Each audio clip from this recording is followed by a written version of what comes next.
It's been a while since I haven't posted. That's correct, because I've been busy. Yes.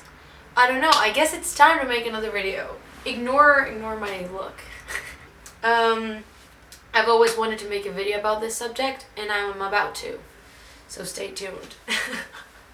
Exciting, right?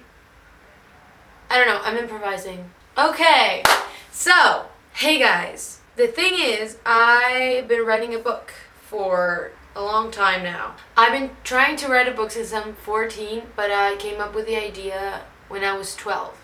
Yeah, turning 13. I first kept it a secret because, I don't know, I felt like that was exciting, and I wanted to be like that young writer who was like an introvert and suddenly she has a book and nobody knew about it, and it's very surprising. And that was a very mature thing to think, but I was 13, so it's fine. I later on told mostly everybody that I was writing a book. Some of you don't know. It's totally fine. That's why I'm making this video. If you didn't know, now you do. My book is a fantasy book. It is always meant to be a trilogy, and that's a very hard thing to handle as a teenager.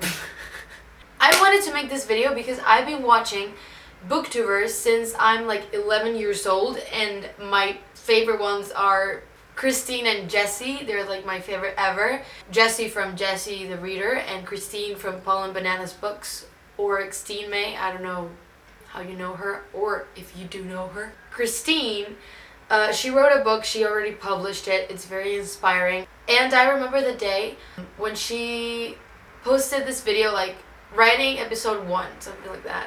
And ever since that video, she started like posting more and more episodes of like her writing process. Now she published her book, and it's been amazing, and it's been a success for her, and I think that's so exciting and amazing and inspiring. And I wanted to make like a sort of register of my process, and I know that I'm already like in very advanced, but it's never too late. I wanted to make this video to start something with my project because it's a very important thing in my life.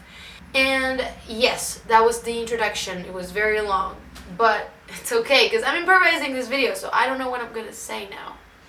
I don't want to tell you what my book is about yet because that's not exciting.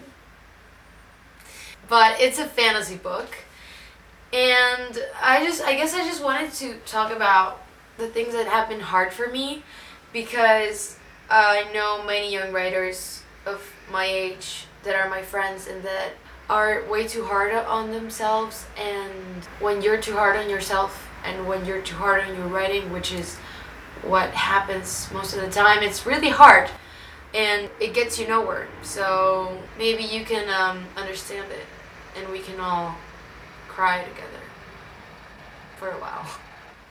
I'm sorry, I'm very tired. I'm a person who loves to think and loves to imagine things and to get inside a world that isn't the one I'm living in, and just not care about this one for a while. And that's why I've been a reader for many years. That's why I love reading, and that's why I love fantasy and characters, book characters, movie characters, fictional worlds. I love fiction.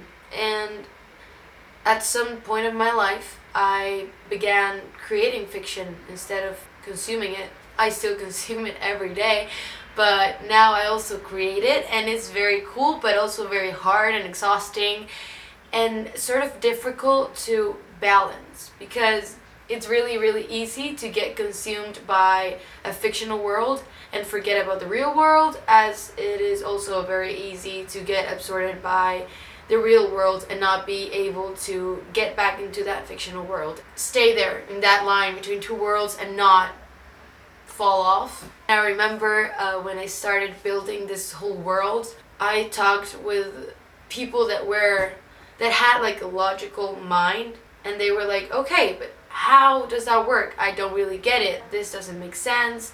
That's not really believable. And I started like stressing over things. That's like one of the hardest things, I guess, because it gets you stuck in something that's not really that important, but that you really have to figure out in order to, you know, move to the next page. The other thing that I've come to realize is that once you create your characters, you sort of don't own them anymore as much as you would think. Because when you create a person, it's like you create their character and their personality and you put words into their mouth, but suddenly they talk for themselves. You're sort of just the person who's writing them down, and they already exist in your head. They already have a say into what you're doing. So it's like I'm just gonna have to like write it down and like transform it into something that's readable. Readable, is that a word? I don't know. They've already been born and they're like this, and you have to just like let them go and let them be like the way they are. And it's sort of like grief. You have to make the time to get to know your characters, and you're not gonna do that while writing specifically. Maybe you have to take some time to like go away and breathe and not think about anything else. It's just about your characters and feel them and be one of them. Like you're not some sort of god who's watching them from the sky. You're just another person among them. It's sort of really cool to stay there and just live beside them. And that's the moment when you get like high. You're unable to like connect with your real life and come back and take care of your relationships, your friendships, your family, your life, your sanity, your responsibilities. And that is something that's really important not to forget. And I've forgotten about it many times, and I'm working on that. Something that has been working out for me lately, like a lot, is to set an hour, not a specific hour, but just like a time during the day to write and to get fully into that world. And sometimes it doesn't work. Sometimes you don't really like write many words, but it doesn't matter, because if you feel like you're not really getting into the story or the point of the story where you're at, you can just work on something else. Like it's like a painting. If you're like painting a face and the next day you can't really get into that face well, then just like work in that little corner behind that face, and you're gonna have something new, but it wasn't from the thing that you were working the day before, and it doesn't matter because you're gonna go forward anyways. I've been writing an hour a day for like 2 months now, and I've written like I've never written before. And it's been great because it's been easier to just get back in and get back in fast.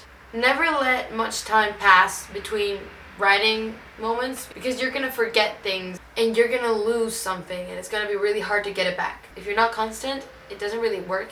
It's harder, and it's more challenging. And that's basically why I've taken so long to write the book, because for many years I wasn't constant enough. And it's okay, because I was like living something. I was living like my adolescence. I'm still living my adolescence, so it's like understandable that I wasn't constant enough. I'm not like mad about it, because I know it's fair enough. But yeah, I mean, don't stress about it. If you feel, that's the other advice. If you feel like you're not getting it, you're really not, this is not really working out, don't get frustrated. I mean, you will get frustrated, but embrace that frustration, because it's a part of any creative process. Like you're gonna be fully inspired at like one moment of your life, and then you're gonna be like, nothing, this is not working out, no words are coming out, this is not working.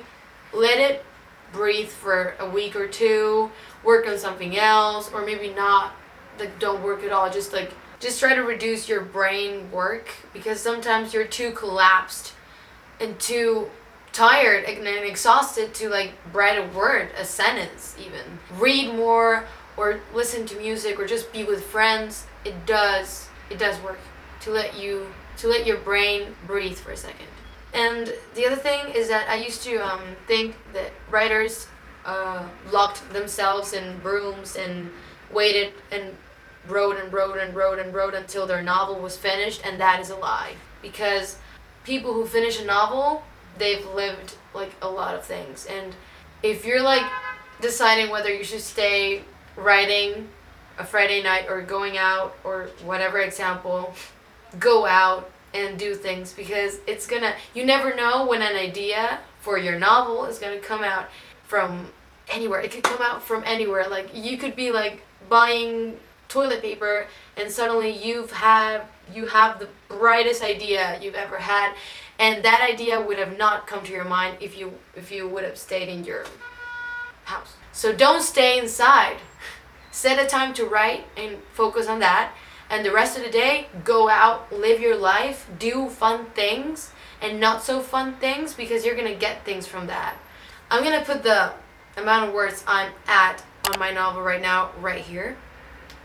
And yeah, I hope I'm at more words the next time I see you, and hope you liked the video. I sure liked talking about this with you. So yeah, it's getting darker. I'm gonna have to leave you. It's been fun. I love you guys. I'll see you next time. Bye.